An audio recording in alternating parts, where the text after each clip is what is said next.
In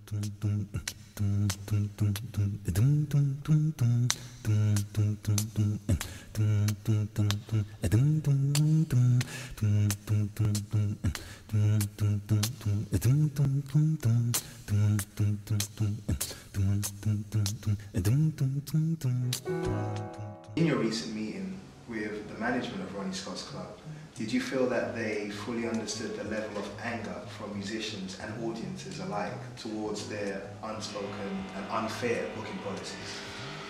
Well, I only think they understood the fact that there was, up until, I mean, when I went to see them, there was probably over 300 comments, all in all.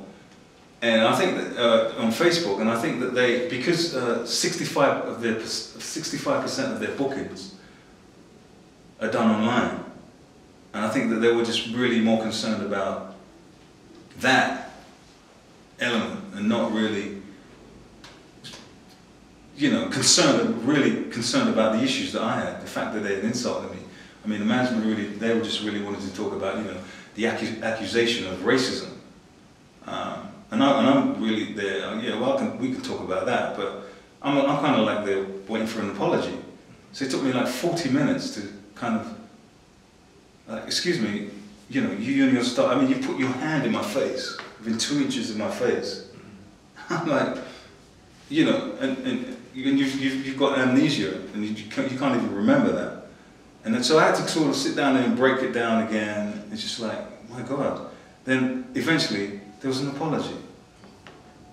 And so then we moved on to this whole issue of race. And I'm kind of like, well, the thing is, if we're going to talk about that, we're going to have to talk about the history of this club. Or my history of the club. You know, I've been going there for, as I say, nearly 30 years. And, you know, I know that, I know many black people that go there and just get treated really appallingly. You know, and just, a lot of them won't return, you know,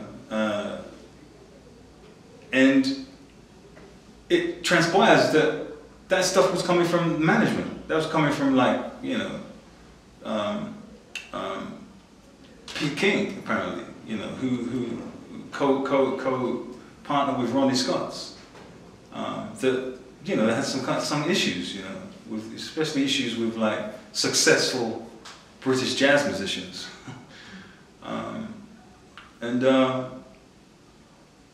You know, and I think he just had these bulldogs at the door that just gave a lot of black people a hard time, you know, and it was coming from him, I believe, from what I understand from speaking to other people, and, you know, kind of putting things together that, you know, he just didn't really,